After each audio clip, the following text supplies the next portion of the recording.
तो संतों ने जो है दो मैं बताए। मैं एक मैं जो है शुद्ध मैं है और दूसरा अशुद्ध मैं है।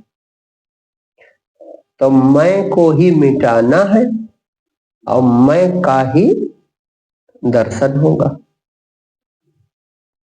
मैं ही मिटेगा और मैं की ही प्राप्ति भी होगी। तो देह को जोड़कर जो मैं भाव है ये अशुद्ध है, यही अहंकार है, देहाभिमान, ये मिटाना है। और मैं निराकार ब्रह्मांड व्यापी चेतन तत्व हूं जिसका वेद संकेत करते हैं अहम ब्रह्मास्मि, या तत्वमसि, वह तत्व तू ही है। तो उसकी प्राप्ति होगी। सिद्धांत यह है कि वही है हर समय। ये जो देह को मैं करने वाला है यह वही ब्रह्म है। देह को मैं जो कर रहा है यह ब्रह्मांड व्यापी चेतना ही है।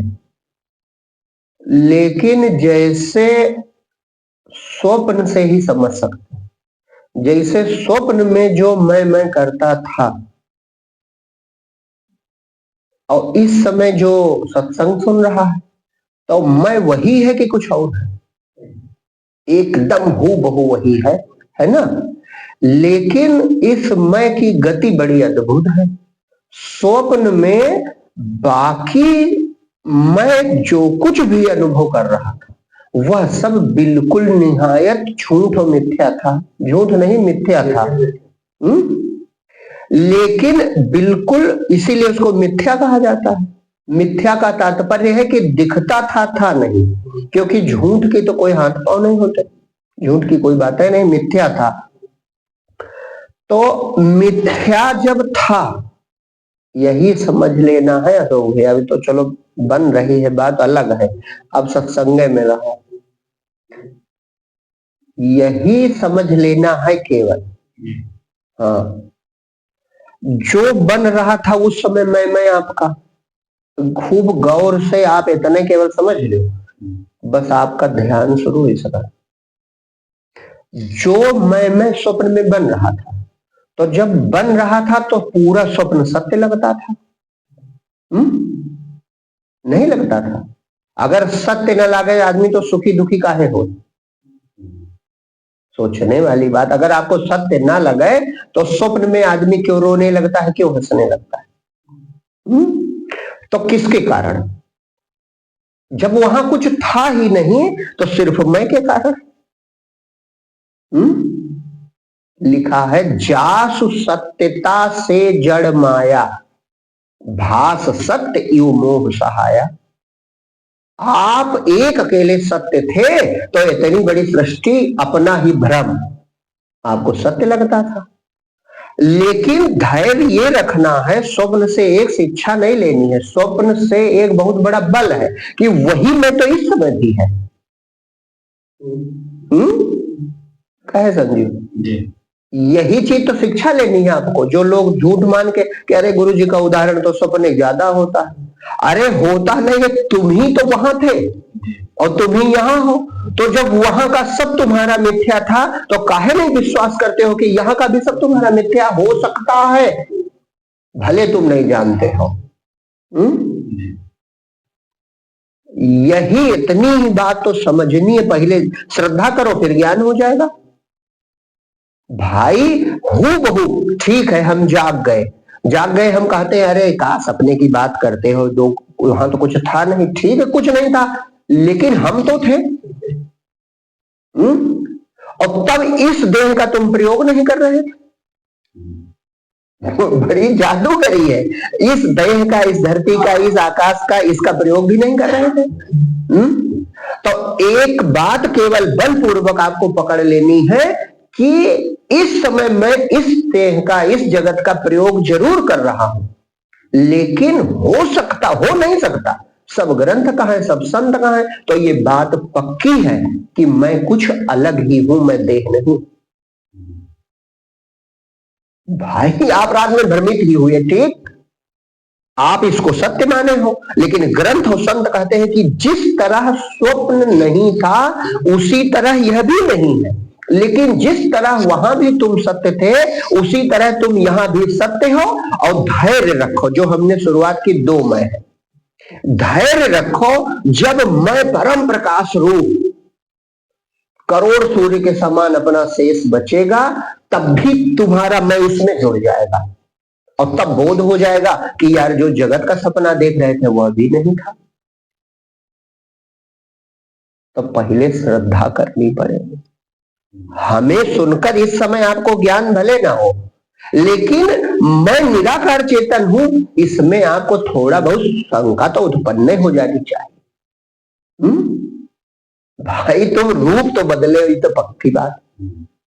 रात को तुमने दूसरा शरीर देखा और उसमें तुम जागृत में इस समय भी सब झूठ कहते हो, लेकिन ये जरूर कहते हो कि मैं ही तो देख रहा था।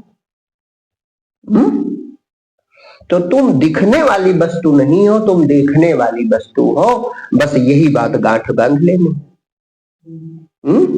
अब देखने वाले पे संतों ने अभ्यास किया, तो जब अभ्यास किया मैं पर ही टिके रहे, तो अचानक ऐसा हुआ कि शरीर और दुनिया गायब हो जाती है। ये होता है, यही ध्यान है। अचानक हुआ उनको, और अखंड मंडलाकार वो अपना दिव्य स्वरूप प्रकट हो गया। बस उन्होंने कहा अरे ये का बच्चा, यही, इसका मतलब यही मैं हूं। तो वो अहम ब्रह्मास्मि है। तो तुम ये धैर्य रखो कि जब इससे जगे तो ये देखने लगे, तो हो सकता है इससे भी जाग जाओ, है कि नहीं? और अगर इससे जाग जाओ तो अपने स्वरूप का बोध हो जाए। तो वहां का जब जगे तो मैं विचार मिथ्या निकल गया।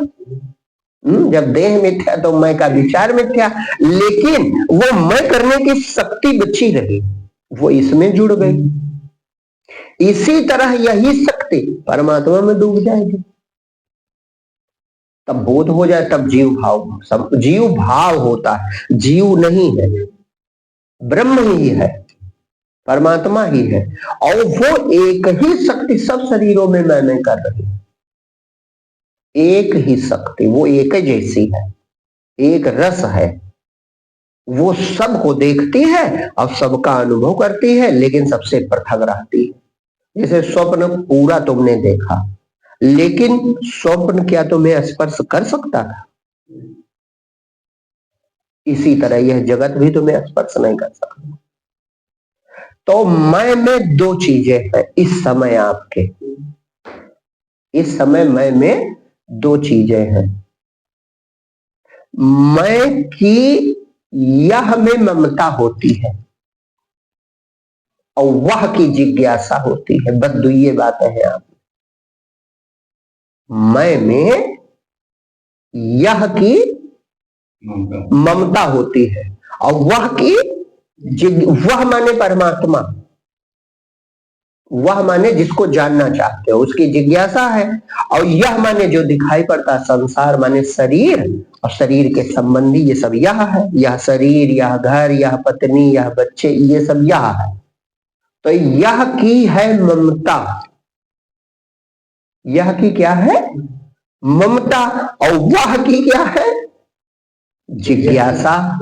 वह क्या है जिसकी चर्चा वेद करते हैं, वह क्या है जिसकी चर्चा संत करते हैं, वह क्या है जो देखता सबको है दिखता नहीं है, वह क्या है जिसको पाने के बाद देखने की इच्छा खत्म हो जाती है, वह क्या है जिसको पाने के बाद पाने की इच्छा खत्म हो जाती है, वह क्या है जिसके मिल जाने पे जीव निहाल हो जाता, मरने का डर, पैदा होने की चिंता सब खत्म हो जाती।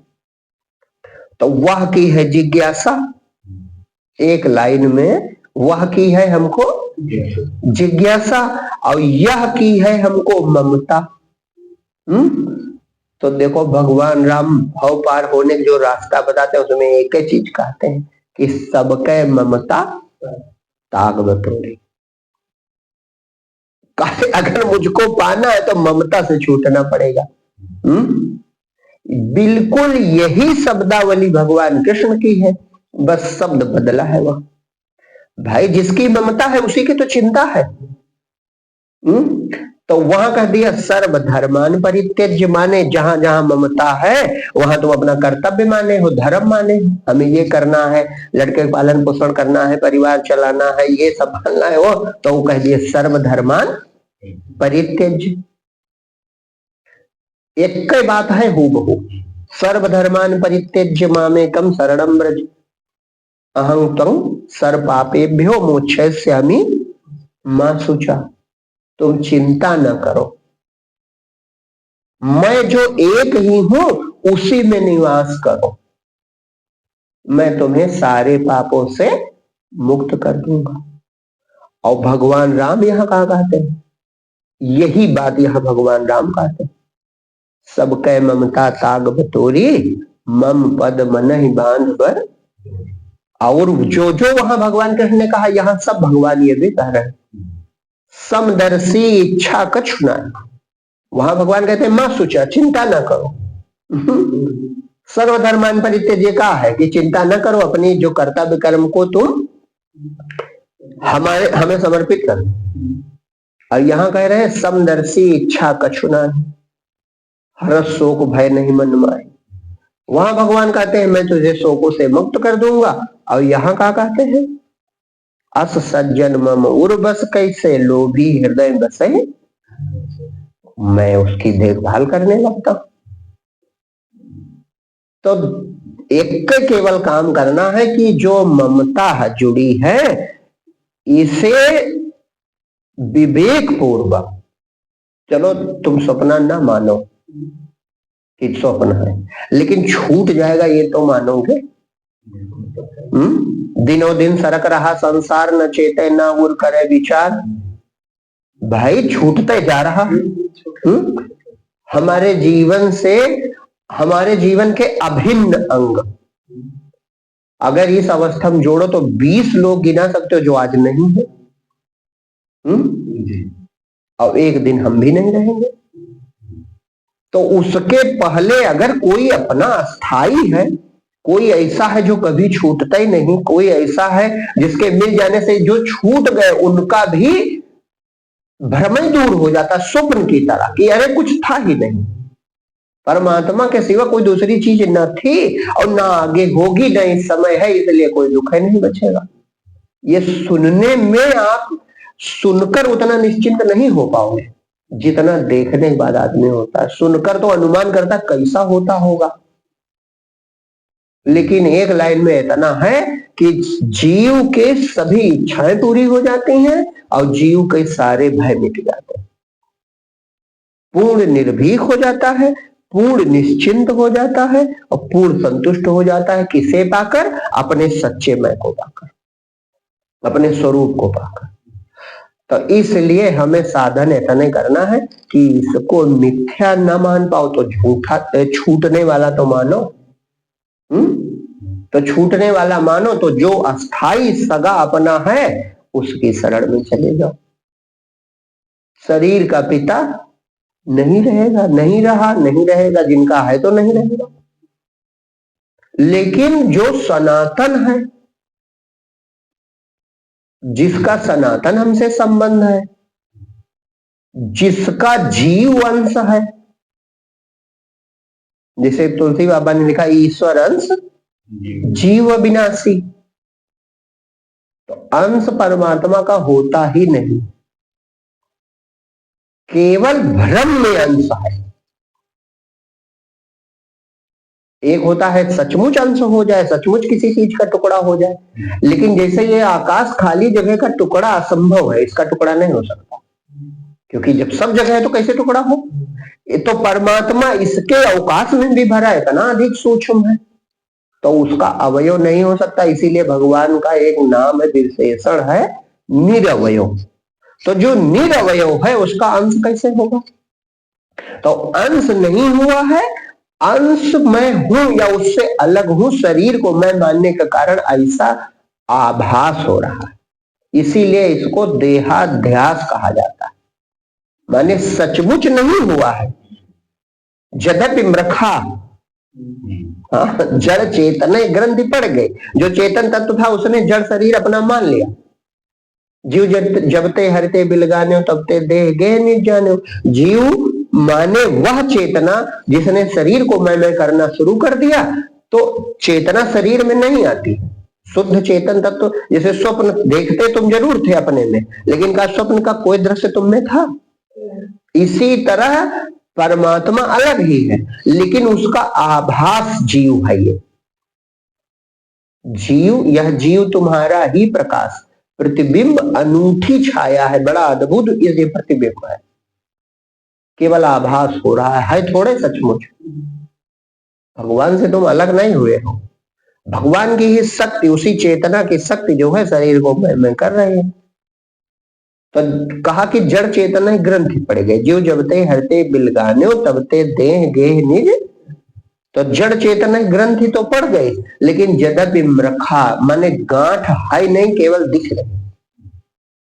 जैसे स्वप्न का शरीर होता नहीं, दिखता है, और उसमें चेतनता भी दिखती है। इसी तरह यह शरीर भी है, इसमें चेतनता भी दिखती है। लेकिन ये सब होते हुए भी जिस तरह स्वप्न से आपका मैं अलग था, उसी तरह इससे भी मैं अलग है। तो सिद्धांत से ये अगर समझो तो मैं जो आपका है इस समय भी मान लो जीव भाव में, तो परमात्मा का सनातन अंश। जैसे गीता में भगवान कहते हैं ममई वांसो जीव लोके जीव भूतो सनातन। मेरा ही अंश ये जीव जो है, ये मेरा ही सनातन अंश है। यानी वो पिता जो है जगत पिता, तो जगत पिता वो थोड़े मरता है कभी, वो न कभी छूटता है। और तुम जब उसी के अंश हो तो तुम भी कभी नहीं मरते। तो अगर ये पद पाना है, स्वरूप देखना है, स्वरूप देखने सब दुख और सब चिंता मिट जाती। स्वरूप पाना ही लक्ष्य है। अगर पाना है तो जो स्वभाव है यह में ममता, ये त्यागना पड़ेगा। यह में ममता त्यागनी पड़ेगी, और वह की जिज्ञासा तब पूर्ण हो जाएगी। और जो ये मैं करता है, ये मैं अकेला नहीं रह सकता। देखो बहुत बढ़िया बात बताओ, मैं एक विचार ही तो है, तो मैं अकेला कभी नहीं रह सकता। मैं को होने के लिए कोई सहारा चाहिए। तो इस समय इसको सहारा मिला है ये शरीर, यह जिसकी ये ममता करता है। तो यह देख के ये कहता है मैं हूं, मैं हूं। अच्छा शरीर ना देखो तो बताओ कौन है? भाई स्वप्न में शरीर देखा, वहां मैं करने लगा। ये शरीर देखा, यहां मैं करने लगा। तो जिसकी ममता है उसको ही मैं मान रहा है। और अगर इसे ममता छोड़ दे तो ये अपना परिचय नहीं पाएगा, फिर ये कोई सहारा ढूंढेगा या तो मिट जाएगा। तो जो जिसे हम वह कहते हैं यानी परमात्मा, तो उसी में डूब जाएगा। हाँ, क्योंकि वृत्ति बिना आलंबन के नहीं रुकेगी। देह देखती है इसलिए मैं करती है, और देह मैं नहीं हूं ये भाव हो तो फिर टिके कहां? तो टिकेगी नहीं, तो अपने आधार में डूब जाएगी। तो सच्चा मैं प्रकट हो जाए। इतने सरल है भगवत प्राप्ति। लेकिन अब कठिनाई कहां से आ गई? कठिनाई आ जाती है इस देह को और शरीर को, संसार को सत्य माने। सत्य माना बस इतना अगाध संसार है। भाई जैसे भगवान आदि अंत रहित है, वैसे उनकी माया भी आदि अंत रहित है। भगवान कहते हैं मेरी माया करना सुगम नहीं है, बहुत दुष्कर है। ये त्रिगुणमयी जो हमारी माया है, इसको पार कर पाना बहुत कठिन। देवी हृषा गुणमयी मम माया दुरतया, इसको पार करना बहुत दुष्कर है। लेकिन उसी के नीचे रास्ता भी भगवान बता देते हैं। मां में ये प्रपद्यन्ते माया में तरंति के। लेकिन जो मेरी शरण आ जाते हैं वो इससे तर जाते हैं। जो हमारी शरण आ जाते हैं जो मुझको भजने लगते हैं वो भजने से तात्पर्य मेरी ओर चलते हैं, यानी चेतना को जानना चाहते हैं, आत्मा को जानना चाहते हैं, स्वरूप को पाना चाहते हैं, वे इससे तर जाते हैं। तो अब भावनात्मक रूप से उधर मुड़ना है तो भगवान ने रास्ता बताया कि सबकी ममता छोड़ के और मेघ से जोड़ लो।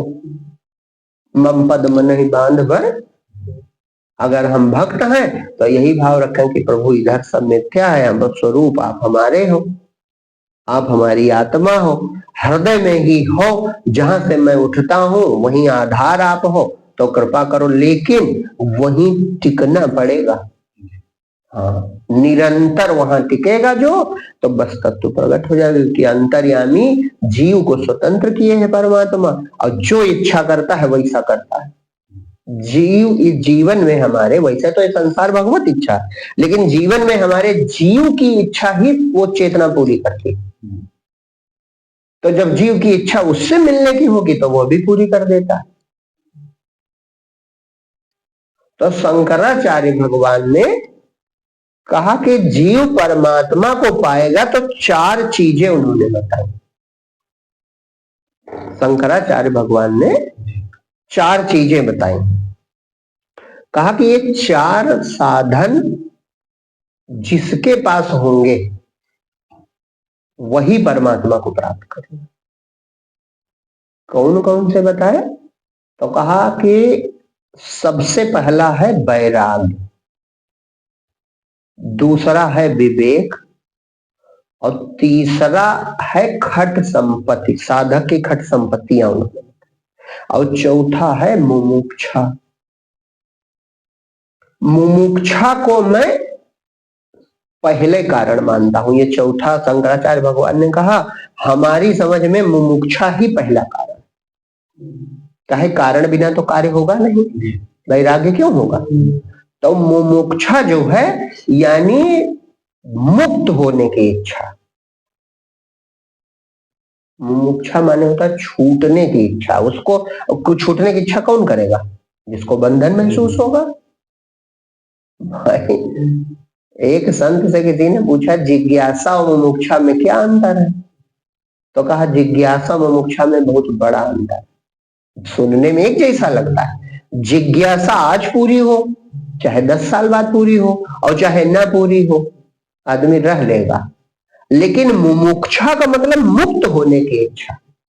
जैसे कोई पानी नदी में डूब रहा है तो वो बिना बाहर सर निकाले का चैन लेगा, कहा वो है मुमुक्षा।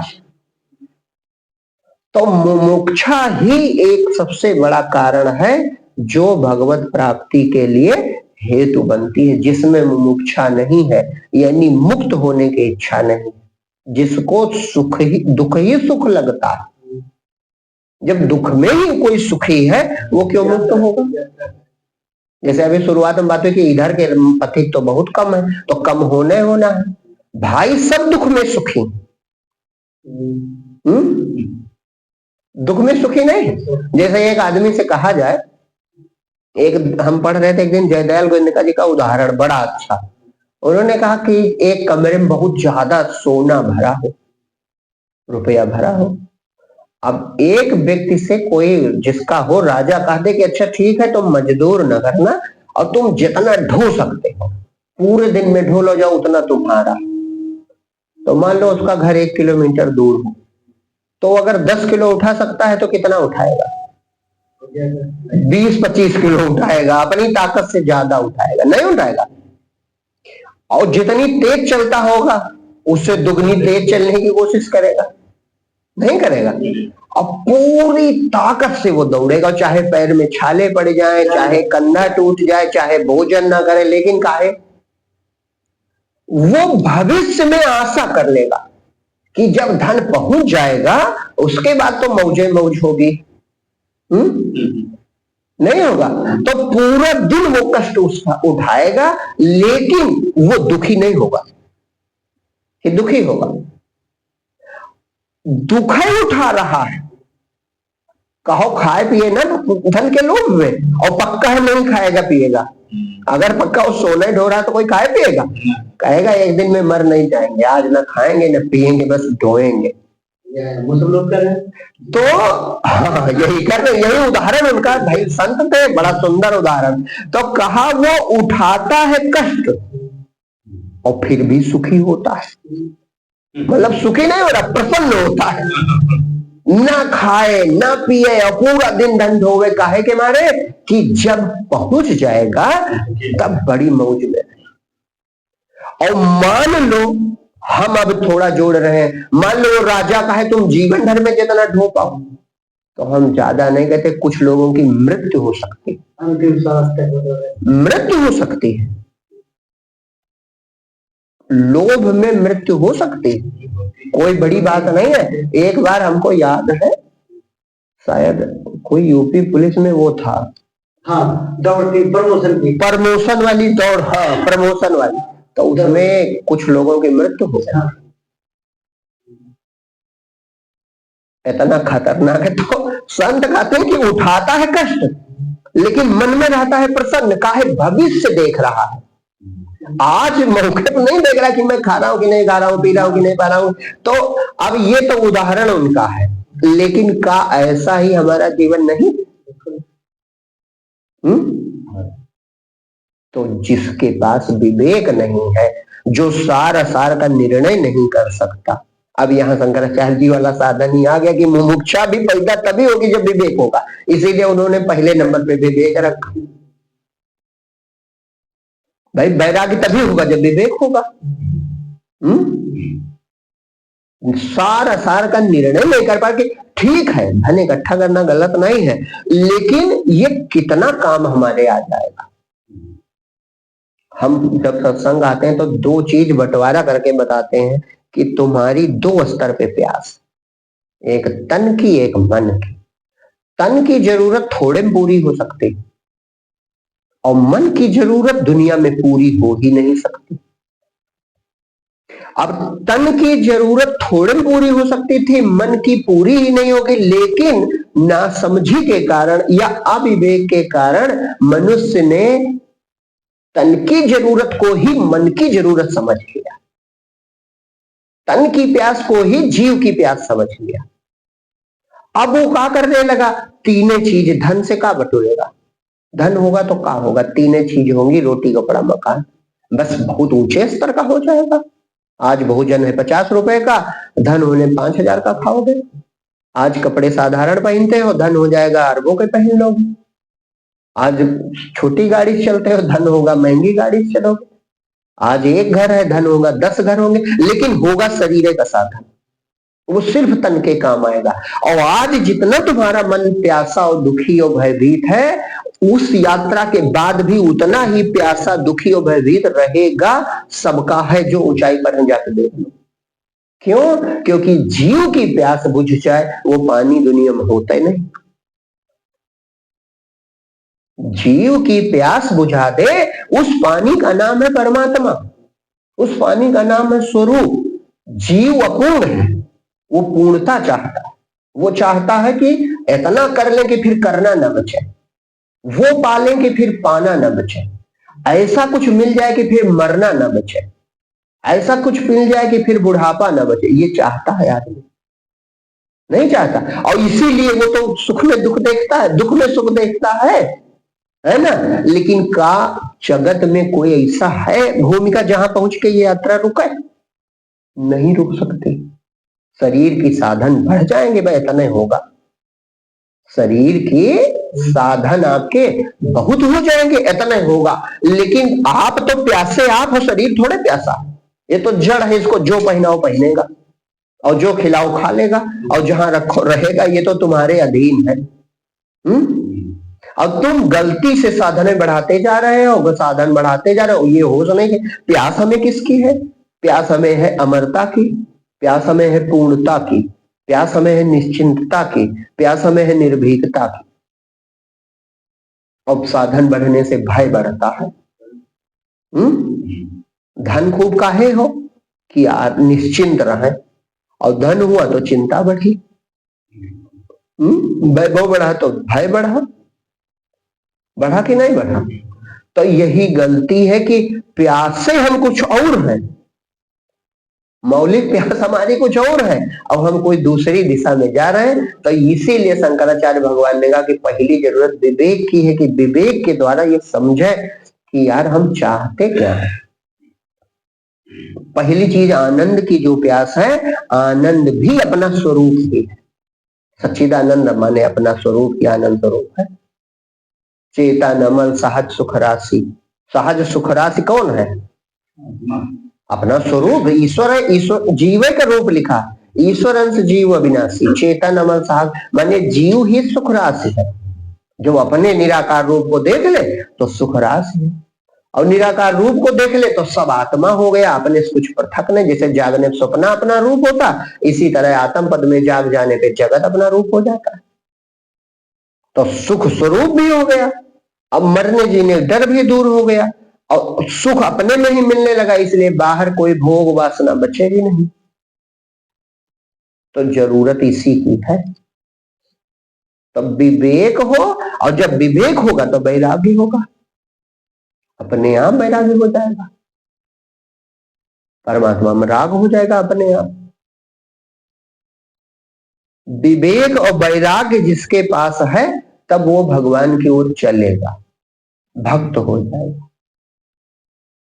सब थोड़े चलेंगे कि सब चलेंगे, इसीलिए भीड़ नहीं है भाई। बड़ी चीज है आत्म पद, सबसे बड़ा, बड़े से बड़ा है।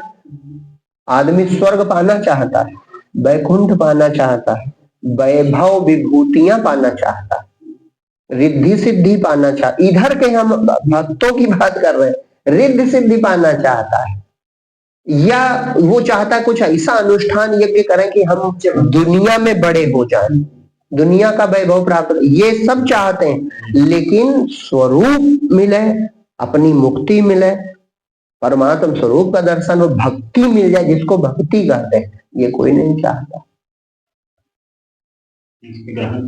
कहाँ कम है? क्योंकि विवेक कम है, और कोई बात थोड़े है। बिना सत्संग के विवेक नहीं होगा। सत्संग हो तब विवेक हो, विवेक हो तो वैराग्य हो, और जब वैराग्य हो, दो चीजें हो, विवेक वैराग्य, तब वो भक्त हुआ, तब भगवान की ओर चलेगा। तो भगवान की ओर चलने वाले में खट संपत्ति कहती जाती है, माने 6 चीजें होती हैं। हर भक्त में होती है, थोड़ी बहुत होती है, लेकिन ये पूर्ण हो तो पूर्णता मिल जाए। उसका नाम है सम, दम, उपरति, तितिक्षा, श्रद्धा और समाधान।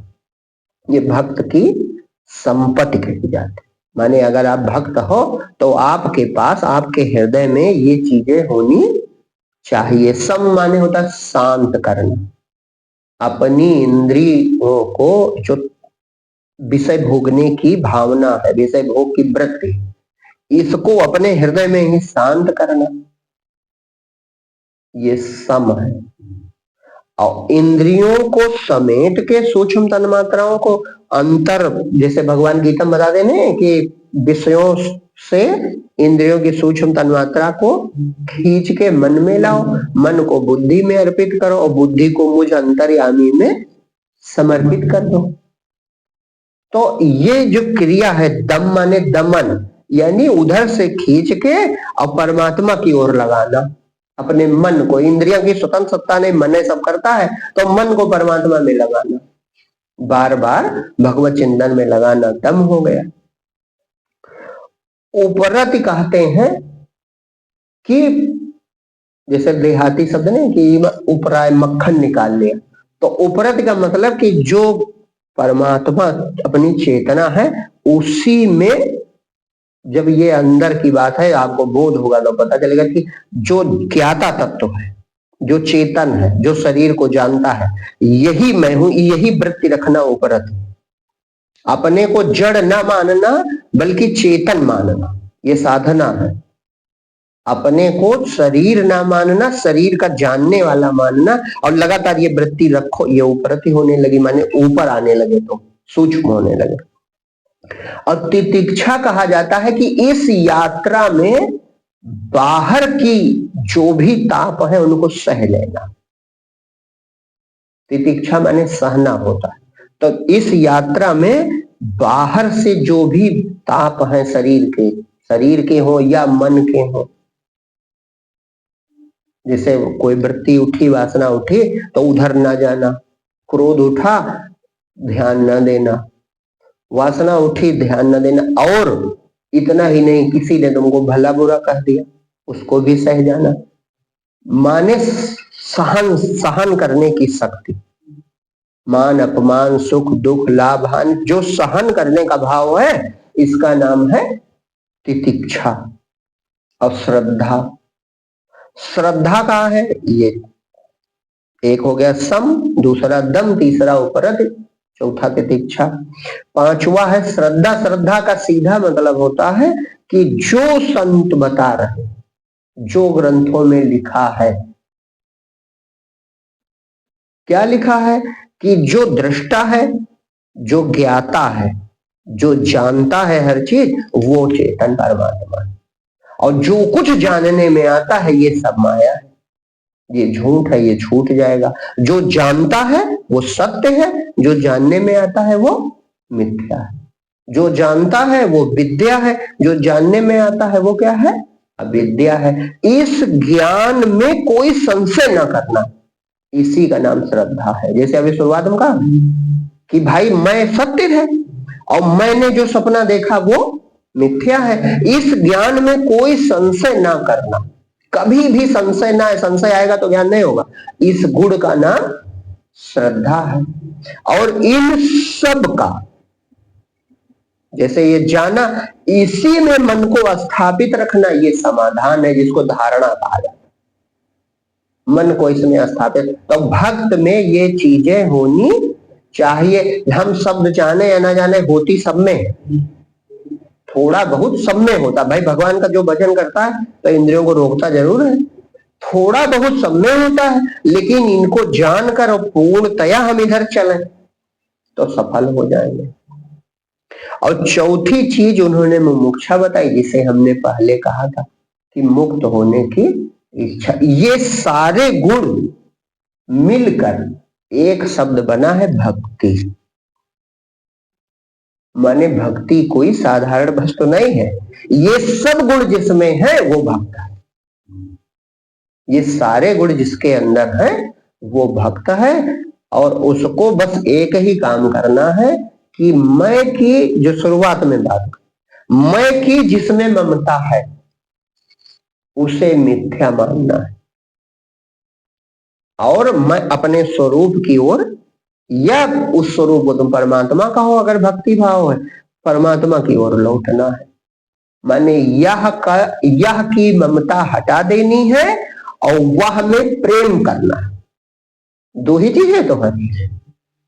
और मैं या तो यह पे रहेगा या तो वह पे चला जाएगा, क्योंकि मैं स्वतंत्र कोई चीज ही नहीं। जो अहंकार है इसकी कोई स्वतंत्र सत्ता नहीं है, अहंकार एक विचार मात्र है। और जो चेतना से उठता है चेतना में रहता है, लेकिन चेतना को देखता नहीं है, माने अपने आप को देखता नहीं है। तो चाहे उसे स्वरूप मान के चाहे परमात्मा मान के उसे ही देखने का भाव आ जाए। और जिसमें ममता जुड़ी है इधर से वृत्ति हट जाए तो कल्याण का साधन उसका बड़ी आसानी में खुल जाए। लेकिन अब ये गौर से पहले सुने, सुन करके वही जो गुण बताए वही लागू है, श्रद्धा हो उसके कि हाँ सत्य है, फिर निरंतर अभ्यास करे तो धीरे धीरे पार पा जाए। हृदय में परमात्मा है, उसे ही स्वरूप कहा जाता है। तो यात्रा कहीं करनी नहीं है, कितना सरल काम है। भाई सरल काम हमें कहा करते हैं कि संसार पाना कठिन है और परमात्मा पाना सरल है। लेकिन जीव जो है महिमा संसार की जानता है, इसीलिए संसार के पीछे दौड़ता है और भगवान की महिमा नहीं जानता, भक्ति की महिमा नहीं जानता। वो जानते नहीं है कि भगवान मिलने का होगा। भाई चक्कर बात यहां फंसी। जैसे कि अभी शुरुआत में जब बात हो रही थी तो ये हो रही थी कि दुनिया इधर भाग रही, तो काहे भाग रही? भागना सिद्ध करता है कि उसके पास कोई कमी है। भाई भाग काहे रहे? अभाव है। तो जीव के पास अभाव है ये तो पक्का है, जीव भावग्रस्त है, जीव अपूर्ण है, उसको कमी लगी है हर समय। नहीं काहे भागे भाई, पूरी दुनिया भाग ही रही है। कहीं भैया सब पैसे पीछे भाग रहे, किसी के पीछे भाग रही है, हम ये नहीं कह रहे चाहे पैसा के पीछे भागे, चाहे नाम के पीछे भागे, चाहे भोग के पीछे भागे। वो भागना सिद्ध करता है कि तुम प्यासे हो, तुम अतृप्त हो, तुम अपूर्ण हो, तुम भयभीत हो, तुम आशंकित हो, तुम अज्ञानी। इतना तो दुनिया को मान ही लेना चाहिए। अब निर्णय ये नहीं कर पा रहे कि हम इधर जाके तृप्त होंगे कि उधर जाके तृप्त होंगे। एक तरफ माया है, एक तरफ मायापति है। तो मायापति मिलने से जीव तृप्त होगा या माया मिलने से तृप्त होगा, ये जो निर्णय कर लेगा वो इधर चल देगा। अभी ये निर्णय हमें पैदा होते ही मिल गया है कि इधर जाओ, काहे इधर के बहुत यात्री हैं, बहुमत की विजय होती है ना। तो उधर बहुमत है, इधर अल्पमत है, तो इधर कौन मान है भाई। आदमी अपना विवेक का प्रयोग नहीं करता, वो क्या करता है, वो बहुमत देखता है। कहा अरे सब उल्लू थोड़े, सब ये काम कर रहे हैं, फला जगह चले जाओ ये मिलता है, तो कहा सब बेवकूफ है, इतने लोग जा रहे हैं। वो अपना विवेक नहीं लगाता। यही तो कमी है। भीड़ को भेड़ शब्द से ही भीड़ बना, भाषा विज्ञान में भेड़ से भीड़ बना। भेड़ जानवर की आदत, और जिधर एक जाता है उधर सब चले जाते हैं, तो इसी से भीड़ बना। माने विवेकहीन लोग एक काम की ओर चले जाते हैं। अब विवेकी व्यक्ति, जैसे एक उदाहरण बताओ, एक बार एक आदमी वो बड़ा विवेकी था, तो सेनम भर्ती हो गया पुलिस में। मतलब अब भर्ती हो गया, पढ़ने में तेज था तो पहुंच गया। अब भर्ती हो गया तो जो अभ्यास उसमें होता है, उसमें एक ही चीज बार बार होती, दाएं मुड़ बाएं मुड़, दाएं मुड़ बाएं मुड़, पीछे मुड़। तो उसने 2-4 बार किया, फिर उसने विचार किया बार बार करने से क्या फायदा है, कोई जरूरत हो तो दाएं घूमो, ऐसे कहे घूमो। तो उसने जाके कहा कि अरे साहब ये बार बार हमसे काहे दाएं बाएं करा रहे हो, इससे क्या होगा। तो ये कहानी केवल एक छोटी सी, लेकिन कहने का मतलब है कि विवेकवान व्यक्ति अपने विवेक से चलता है, किसी के द्वारा चलाए से नहीं चलता। और वहां क्या किया जा रहा है, वहां किसी के द्वारा तुमको चलाया जाएगा, इसी की ट्रेनिंग दी जा रही है। वहां तुमको अपना निर्णय नहीं करना गलत की सही। तुम्हारे अधिकारी ने कह दिया कि ये करो तो करना है, और गलत हो रहा, तुम्हारा मन कह रहा है रोको, लेकिन उसने नहीं आर्डर दिया तो तुमको बंदूक नहीं चलानी। तो तुमको किसी के आदेश से चलना पड़ेगा, इसी की ट्रेनिंग तो 2 साल रहती है। और विवेकवान ऐसा नहीं होगा, वो देखता है कारण तब कार्य करेगा। तो विवेक की बहुत बड़ी कमी है। ये तो ऐसे उदाहरण केवल है, यहाँ पे कोई ऐसी सच्ची घटना नहीं हुई होगी, ये संतों ने अपना उदाहरण लिख दिया समझाने के लिए। तो यहाँ यही हो रहा है कि जिधर दुनिया जा रही है उधर सब जा रहे हैं। अब कोई कोई बिरला होता है विवेकवान जो ये निर्णय करता है कि भैया दौड़े तो जा रहे हैं, काहे हम दौड़े जा रहे हैं, हमें क्या चाहिए, और जो चाहिए क्या वो उधर मिल जाएगा। भाई परिश्रम हम करें, अपना जीवन लगावें, लेकिन बाद में तृप्त कोई मिल जाए, कोई कहे कि हम पूर्ण तृप्त है तो हम मान ले। भाई ये तो पक्का हो गया कि जीव प्यासा इसलिए दौड़ रहा, जीव को कुछ चाहिए इसलिए दौड़ रहा है, जीव को अपना भय मिटाना है, दुख मिटाना है, तृप्ति पानी, आनंदित होना, इसीलिए दौड़ रहा। लेकिन कोई मिले और कहे कि नहीं नहीं इस दिशा में हम तृप्त हैं, तो कोई नहीं मिलेगा। हाँ ये कहेंगे हमारे पास इतना हो गया, तुम्हारे पास कम है हमारे पास ज्यादा है, तुम्हारे घर छोटा हमारा घर बड़ा, तुम्हारे रुपया कम हमारे रुपया ज्यादा, तुम्हारा नाम कम हमारा नाम ज्यादा, तुम्हारे वैभव कम, ये तो कहेंगे। लेकिन हम निर्भीक हो गए, हम निश्चिंत हो गए, हमें कुछ नहीं चाहिए, ये नहीं होगा। जैसे वो धन ढोने वाला फिर घायल हो जाएगा, इसी तरह वो तो एक दिन की बात है, वो हो सकता है बच जाए, हम तो जीवन भर उसी में लगे। हम कब रुकेंगे, हम रुकेंगे तब जब पैर चलने लायक न बचे। हाँ, पैर चलने लायक न बचे तब नहीं चलेंगे, आंख देख ना पावे तब नहीं देखेंगे, कान सुन ना पावे तब नहीं, और तब भी तृष्णा जवान रहेगी। अंगम गलितम पलितम मुंडम, शंकराचार्य भगवान ने लिखा है, अंगम गलितम पलितम मुंडम तदपि न त्यज्यम आशा पिंडम भज गोविंदम गोविंदम भज भज गोविंदम मूढ़ मते। मूढ़ आदमी तेरे अंग गल जाएंगे, आंखें देख नहीं पाएंगे, कान सुन नहीं पाएंगे, पैर ठीक से चल नहीं पाएंगे, लेकिन ये आशा तेरी मिटने वाली नहीं। वही सुखी होने का आशा कि इस समय मेहनत करो, काहे शाम को धन हो जाएगा तो सुखी हो जाए, तो ये आशा बुढ़ापा रूपी शाम तो आ जाएगी, लेकिन आशा मिटने वाली नहीं है। और जो लोग अपने इधर आत्मा की ओर आए, जो स्वरूप की ओर आए, जिनको भगवत प्राप्ति हुई, उन्होंने उद्घोष करके कहा कि नहीं, हम पूर्ण श्रद्धा, हम पूर्ण निश्चिंत हो गए, हम पूर्ण निर्भीक हो, तीनों काम हमारे हो गए, हम पूर्ण स्वस्थ हो गए, स्वरूप में स्थिति स्वस्थ है, पूर्ण निश्चिंत हो गए, कितने निर्भीक हो गए, जन्म मृत्यु स्वप्न था ये हम जान गए, इतना निर्भीक हो गए। आनंद के लिए हमें कुछ नहीं करना है, आनंद मैं खुद हूं, अरे मैं हूं आनंद, आनंद है मेरा। विज्ञानानंद ने लिखा नहीं, मेरा आनंद स्वरूप है, कुछ करने नहीं, संसार बचा ही नहीं है तो हम क्या बताओ। तो ये बात, इस पे श्रद्धा हो जाए, निर्णय आ जाए, निर्णय आ जाए तो अब बाकी चीजें जितनी लिखी हैं ये अपने आप हो जाएंगी। हाँ, जिसके पास मुमुक्षा है, जिसके पास विवेक वैराग्य है, वो भक्त तो है ही है, और जब इधर मार्ग में चलेगा तो बाकी चीजें अपने आप आ जाती हैं। हाँ, और आ जाए तो फिर पूर्णता मिल सकती है। बाकी जब तक इस पे श्रद्धा नहीं बनेगी, विवेक नहीं जगेगा, तब तक कल्याण बड़ा मुश्किल।